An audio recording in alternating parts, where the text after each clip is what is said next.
नमस्कार, स्वागत है आपका पहाड़ प्रभात में। आपके साथ मैं हूं अंजलि भंडारी। रुक करेंगे इस बीच आ रही एक बड़ी खबर की और बड़ी जानकारी आ रही है, वो आपको सबसे पहले बताने जा रहे हैं।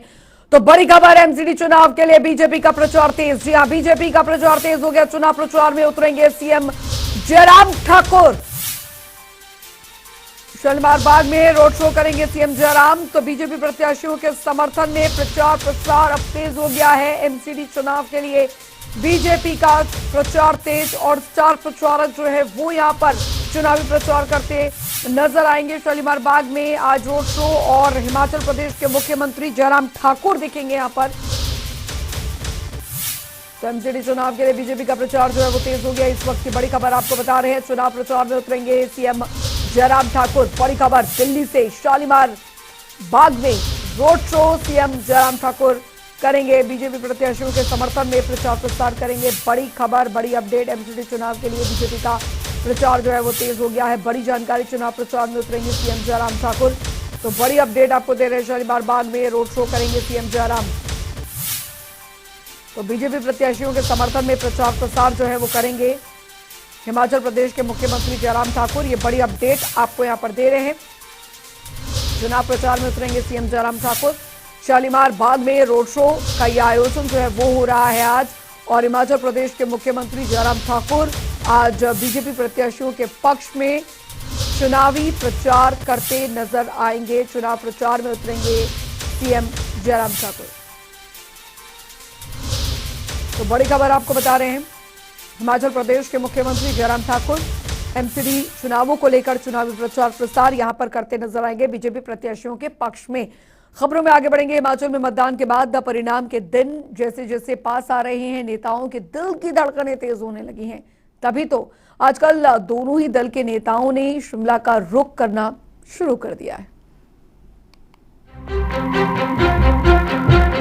हिमाचल में मतदान के बाद से ही दोनों पार्टियां बीजेपी और कांग्रेस बहुमत के साथ प्रदेश में सरकार बनाने का दम भर रही है। इन सब के बीच दोनों ही दल के नेताओं ने शिमला का रुख करना भी शुरू कर दिया है। सीएम जयराम भी परिणाम से पहले प्रत्याशियों से लगातार फीडबैक लेने में जुटे हैं। तो वहीं कांग्रेस की प्रदेश अध्यक्षा भी प्रत्याशियों के साथ बातचीत करके जनता का जनादेश जानने की कोशिश कर रही है।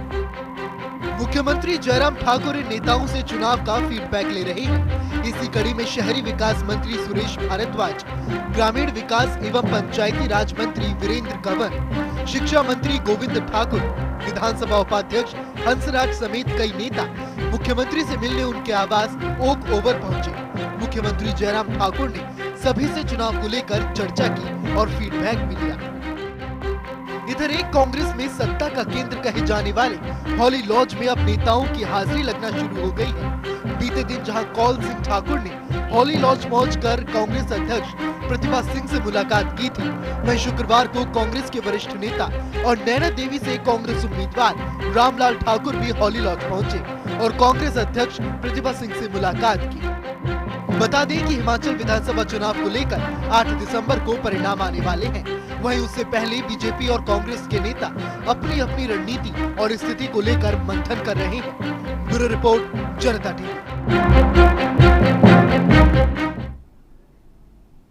उधर 12 नवंबर को विधानसभा चुनाव को लेकर हुए मतदान में जनता का मैंडेट ईवीएम मशीनों में कैद हो चुका है।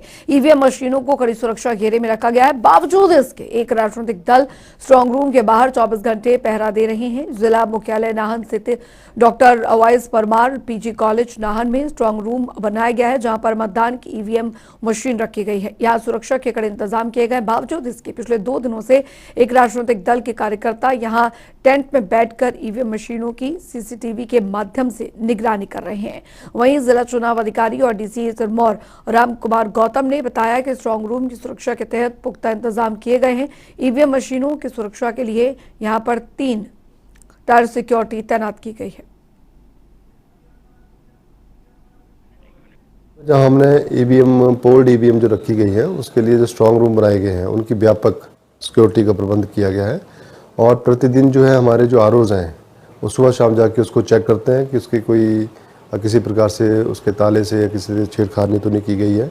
उसको चेक करने के बाद जो है एक हमने जो है वहाँ पे सीसीटीवी कैमराज भी लगे हैं और सीसीटीवी कैमराज को हमने जनरल जो हमारा आउटर पेरीमीटर है उसके बाहर उसकी फीड हमने दी है, ताकि जो पॉलिटिकल पार्टीज़ के लोग हैं उसको वहाँ से भी उसको चेक कर सकते हैं, किसी प्रकार की कोई छेड़खानी स्ट्रांग रूम से ना की जा रही हो। जैसा कि आपको पता है कि चुनाव अभी संपन्न हुए हैं, तो हम यहाँ पे हमारी ईवीएम मशीन रखी हुई है, तो हमारे से अभी चुनाव के बाद कुछ हमारे विपक्ष में जो ताकतें हैं वो हमारे से बहुत मजबूत हैं, तो हमें डर है। तो हम अपनी सुरक्षा के लिए यहाँ पे ईवीएम की सुरक्षा के लिए अपनी जिम्मेवारियाँ हमारे लोग और हम लोग दिन रात निभा रहे हैं। कार्यकर्ताओं में जोश भी है और वो चाहते हैं कि जो हमारी मेहनत है वो फलीभूत हो, इसलिए हमारे सारे कार्यकर्ता अपने दिली भाव से अपनी अपनी जिम्मेवारियाँ ड्यूटी दे के निभा रहे हैं। नाहन अपने सोलंकी भाई के लिए ये लड़ाई लड़ रहे हैं। हम यहाँ पे बैठे हैं ईवीएम की रखवाली के लिए। ये जो हमारी एंटी पार्टी है ये हर उससे संभव है, चाहे पैसा है चाहे इनके पास कुछ भी है, हर योजना इनके ऊपर लागू होती है। तो उसके अकॉर्डिंग हम यहाँ पे बैठे हैं, अपना सारे भाई योगदान दे रहे हैं। दूर दूर से जितने भी ज़्यादा अपने भाई लोग हैं यहाँ पे आके अपनी हर रात में दिन में जैसा भी संभव होता है ड्यूटी दे रहे हैं। तो हिमाचल के हमीरपुर जिला मुख्यालय स्थित नगर परिषद की ओर से अतिक्रमण पर कार्रवाई जारी है, जिसके चलते अब लोक निर्माण विभाग का भी सड़क पर उतर गया है और जिले में से अतिक्रमण को हटा रहा है। कोर्ट के आदेश पर जेसीबी के माध्यम से अवैध कब्जों को हटाया जा रहा है। पहले नादौन चौक पर कार्रवाई की गई, वहीं अब नगर परिषद की टीम ने गांधी चौक से लेकर अस्पताल चौक तक कार्रवाई करते हुए करीब 9 दुकानदारों और साथ ही रेहड़ी फड़ी धारकों का सामान जब्त किया। वहीं नगर परिषद के अधिकारियों ने बताया कि आगामी दिनों में भी इस तरह की कार्रवाई जारी रहेगी।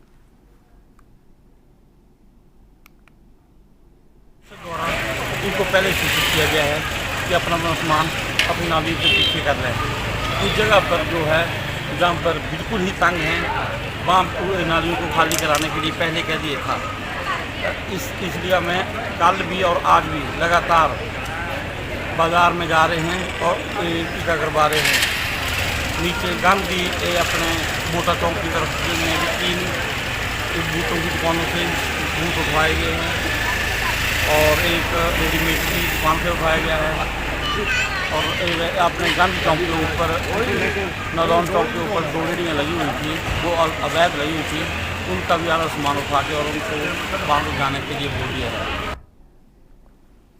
उधर आपको बता दें कि धर्मशाला के मैक्लोडगंज में तिब्बतियों के सर्वोच्च धर्मगुरु दलाई लामा को गांधी मंडेला फाउंडेशन ने अपना पहला शांति पुरस्कार दिया है। प्रदेश के राज्यपाल राजेंद्र विश्वनाथ अर्लेकर ने दलाई लामा को यह पुरस्कार प्रदान किया। वहीं दलाई लामा ने इस पुरस्कार के लिए फाउंडेशन का आभार जताते हुए शुभकामनाएं दी। मौके पर दलाई लामा ने कहा कि वे दया, एकता और अहिंसा पर जोर देते हैं। करुणा और दया इंसान को शक्ति प्रदान करती है।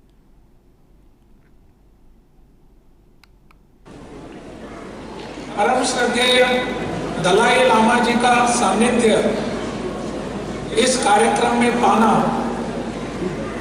और मुझ जैसा एक सामान्य व्यक्ति उनके सानिध्य में बैठ सकता है, मुझे लगता है कि मेरे जीवन का इससे और सौभाग्यशाली क्षण नहीं होगा।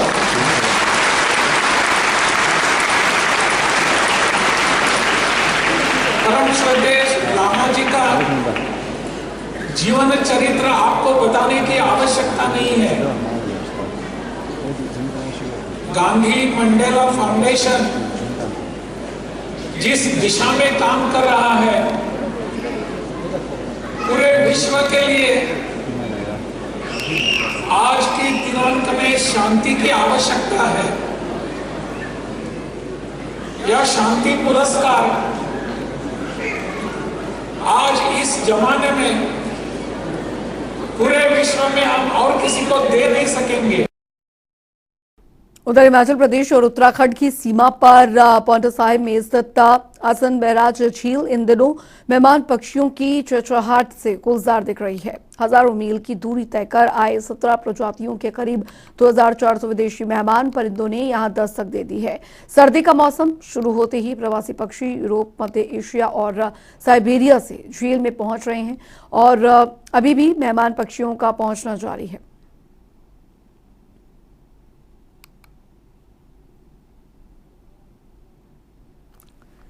उधर सोलन में बेसहारा गौवंशों की संख्या बढ़ती जा रही है, जिस कारण कई हादसे भी हो रहे हैं। इन घटनाओं पर नियंत्रण करने के लिए पशुपालन विभाग ने गौवंशों के कानों में टैग भी लगाए थे, ताकि अगर कोई किसान अपनी गाय को बेसहारा छोड़ता है तो ये पहचान हो सके कि उसका मालिक कौन है। लेकिन गौरतलब है कि उसके बावजूद भी शहर में बेसहारा गौवंशों की संख्या कम नहीं हुई है। अब जो गाय बाजारों और सड़कों पर घूमती पाई जाती है, उनके कानों पर लगे टैग से मालिक की पहचान अधिकारी नहीं कर रहे हैं, जो प्रशासन की कार्रवाई पर बड़े सवाल दाग रहे हैं।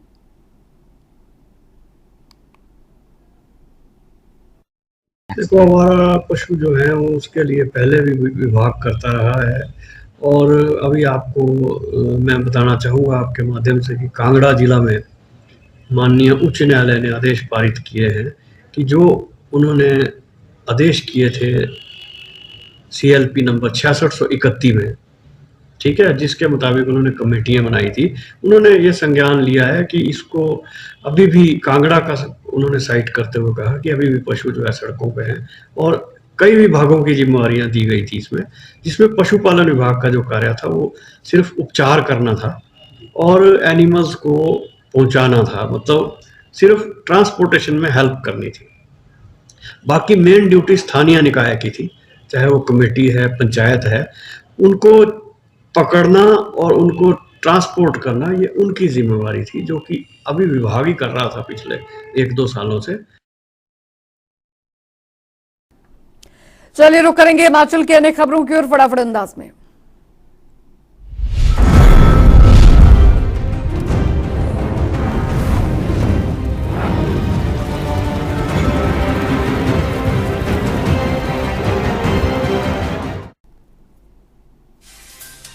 शिमला के अटल सभागार में FIAGIAS के 3 दिवसीय सम्मेलन का आयोजन किया गया, जिसमें मुख्य अतिथि के तौर पर राज्यपाल राजेंद्र विश्वनाथ आर्लेकर ने शिरकत की और दीप प्रज्वलित करके कार्यक्रम का शुरुआत की। सम्मेलन में देश भर के लगभग 200 प्रतिष्ठित डॉक्टरों ने हिस्सा लिया। IIMC के चिकित्सालय के विभाग अध्यक्ष डॉक्टर RS जोप्टा ने बताया कि फेलोशिप कार्यक्रम में यहाँ पर शल्य चिकित्सा की बारीकियों और साथ ही नई तकनीकों के लिए चिकित्सकों को प्रशिक्षित किया जाएगा।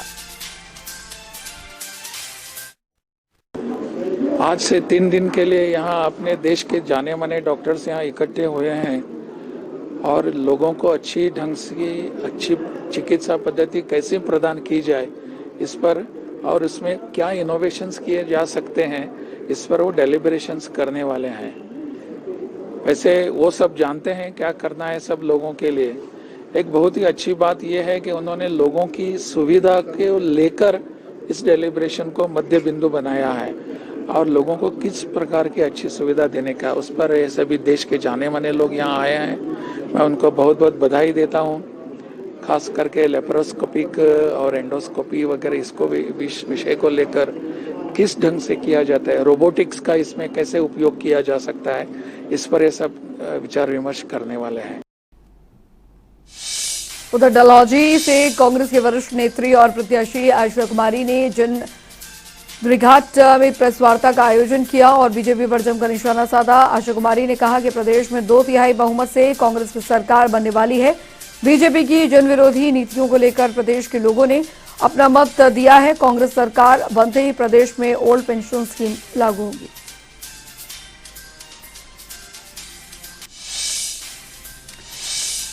विधानसभा चुनाव के मतदान के बाद से ईवीएम को लेकर कई तरह की खबरें आ रही हैं। इसी बीच कांगड़ा के डीसी ने स्ट्रांग रूम में सुरक्षा व्यवस्था को जांचा। उन्होंने बताया जिले में विधानसभा चुनावों के मतदान के बाद ईवीएम को कड़े पहरे में मुख्यालय पर बनाए स्ट्रांग रूम में रखा गया है। उन्होंने बताया कि जिले में स्ट्रांग रूम की सुरक्षा के लिए बहुस्तरीय व्यवस्था विकसित की गई है और उन्होंने कहा कि भारतीय चुनाव आयोग के निर्देश अनुसार जिले में ईवीएम मशीनों को कड़ी निगरानी में रखा गया है। केंद्रीय अर्धसैनिक बल और पुलिस जवान 24 घंटे ईवीएम की कड़ी पहरेदारी पर तैनात हैं। इसके अलावा सीसीटीवी कैमरों से भी 24 घंटे निगरानी की जा रही है।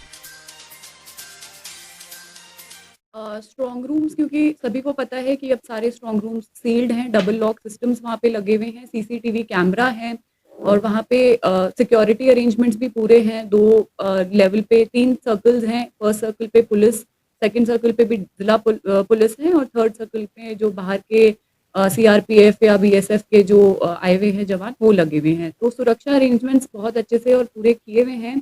बीच बीच में डीसी सर, एडीएम साहब और हम लोग भी फील्ड में विजिट करके देख रहे हैं स्ट्रॉन्ग रूम की क्या सुरक्षा की व्यवस्था है, कोई परेशानी तो नहीं आ रही है। मैंने कल बैजनाथ में विजिट किया था, डीसी साहब और एडीएम साहब ने भी उससे पहले पालमपुर में भी विजिट किया था, जहाँ पे वी हैड टू सी कि जो सीसीटीवी कैमराज हैं दे आर फंक्शनिंग वेल और जो भी अंदर का बाहर का सारा जो भी सिक्योरिटी अरेंजमेंट्स है वो भी प्रॉपर है। जो विजिटर्स एक बुक होती है जिसमें आरओ भी बीच में आके चेक कर सकते हैं, उस विजिटर बुक में प्रॉपर एंट्री हो रही है और जो सभी आ रहे हैं, सभी ऑफिशियल्स आ रहे हैं, उनके आई कार्ड्स होने चाहिए जो अगर कोई आके विजिट कर रहा है और कोई ऐसा व्यक्ति जो वहाँ पे अलाउड ना हो, ऐसा कोई व्यक्ति वहाँ पे आके विजिट ना करे।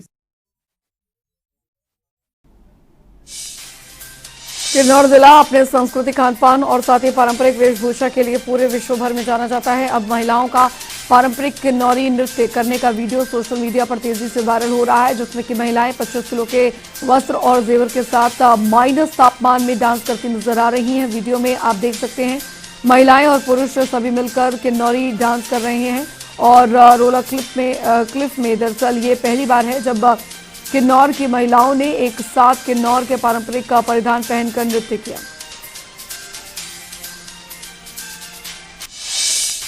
शिमला के राज्य संग्रहालय की ओर से रिज मैदान में कला और शिल्प के मेले का आयोजन किया गया है। 5 दिवसीय मेले का शुभारंभ भाषा व संस्कृति विभाग के निदेशक पंकज ललित ने किया है।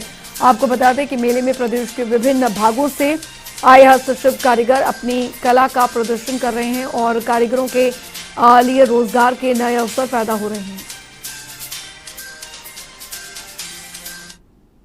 देखिए, ये जो यहाँ शिल्प मेला लगाया गया है, ये हमारा जो राज्य संग्रहालय है, स्टेट म्यूजियम, उसके माध्यम से लगाया गया है और ये 5 दिवसीय मेला है। आज शुरू होकर 22 तारीख तक चलेगा और इस मेले में हमारा प्रयास यही है कि जैसा हम सब जानते हैं कि हिमाचल की बड़ी समृद्ध विरासत है अपने शिल्पों की, चाहे वो चंबा रुमाल हो, चाहे वो कांगड़ा पेंटिंग्स हों, चाहे हमारे किन्नौरी शॉल हैं, कुल्लू शॉल हैं, इस तरह मेटल क्राफ्ट है।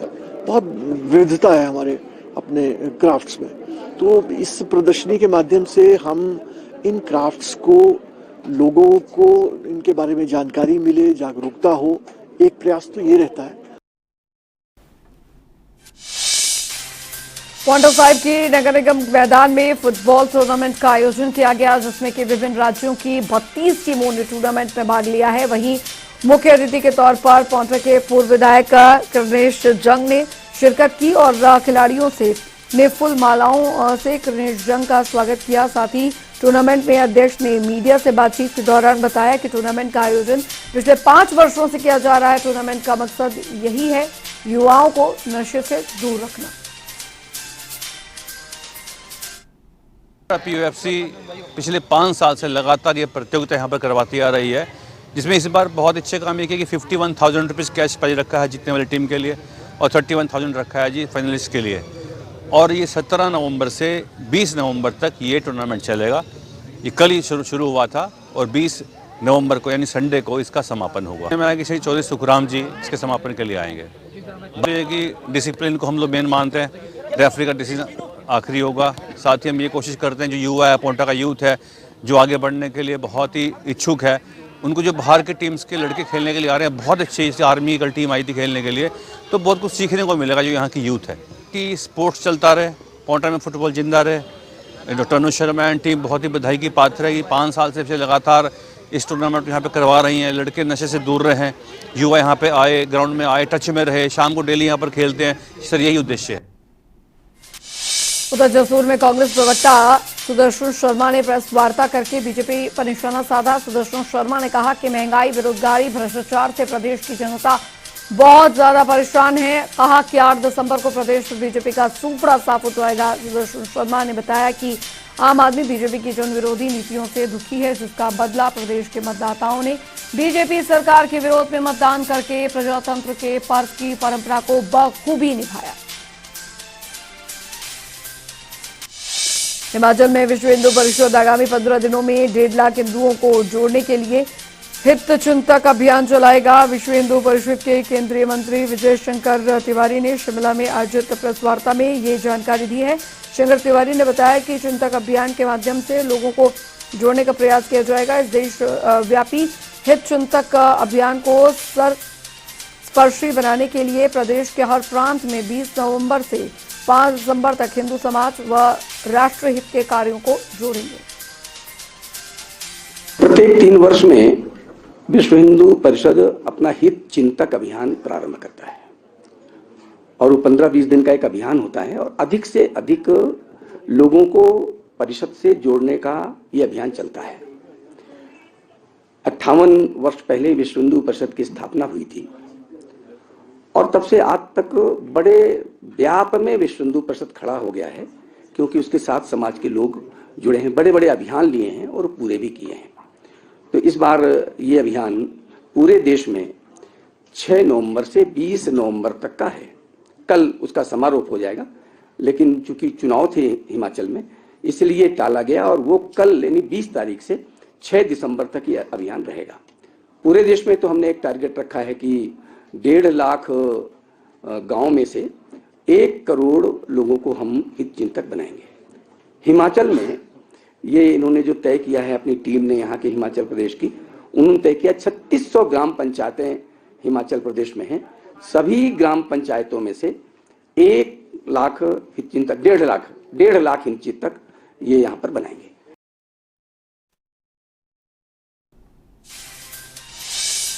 सोलन के किसानों को पशुपालन विभाग लगातार प्रोत्साहन दे रहा है। मुर्गी पालन के लिए किसानों को जागरूक भी किया जा रहा है। जिले के 5 किसान इस योजना का लाभ भी उठा रहे हैं।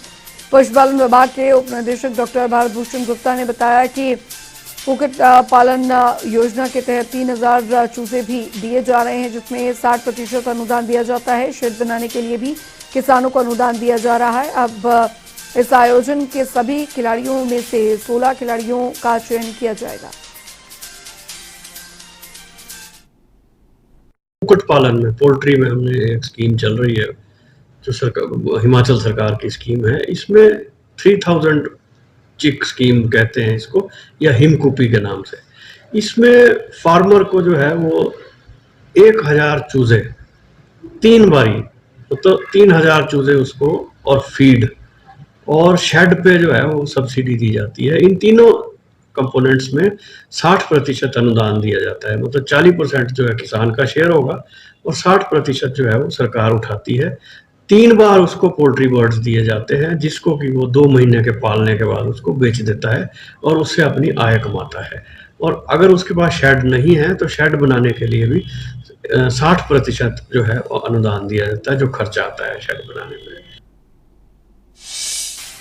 उधर 26 नवंबर से आंध्र प्रदेश में आयोजित होने जा रही 51वीं वुमेन सीनियर नेशनल हैंडबॉल प्रतियोगिता के लिए हिमाचल ने अपने कमर कसना शुरू कर दिया है। बिलासपुर के खेल मैदान में सीनियर महिला टीम के ट्रायल का आयोजन किया गया, जिसमें कि ऊना, हमीरपुर, कुल्लू समेत कई जगहों की 35 महिला खिलाड़ियों ने भाग लिया। इस आयोजन में आई सभी खिलाड़ियों में से 16 खिलाड़ियों का चयन किया जाएगा, जो आंध्र प्रदेश में हिमाचल प्रदेश का प्रतिनिधित्व करेंगे।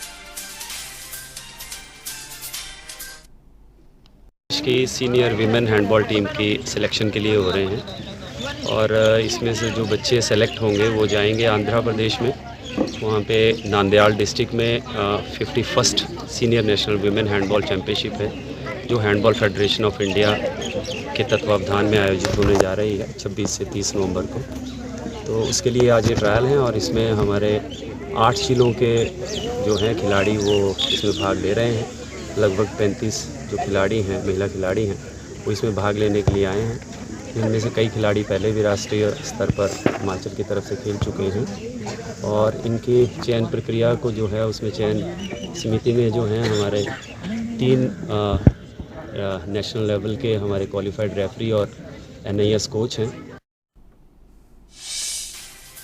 उधर कुल्लू जिले में राज्य स्तरीय कला उत्सव का आयोजन किया जाएगा, जिसमें कि सिरमौर से 20 छात्र शामिल होंगे। 23 से 25 नवंबर तक कला उत्सव का आयोजन होगा। प्रिंसिपल लाइट नायहन ऋषिपाल शर्मा ने बताया कि देर शाम संपन्न हुए जिला स्तरीय कला उत्सव से 10 विद्याओं में प्रथम स्थान पर रहने वाले छात्र छात्राएं राज्य स्तरीय कला उत्सव के लिए चयनित किए गए हैं।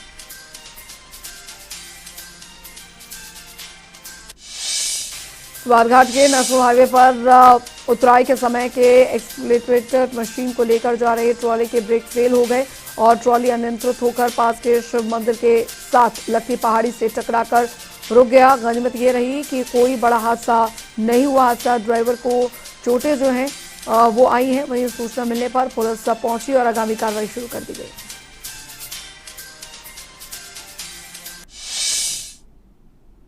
चलिए, पहाड़ प्रभात में अभी के लिए फिलहाल इतना ही। एक ब्रेक, आप बने रहिए जनता टीवी के साथ।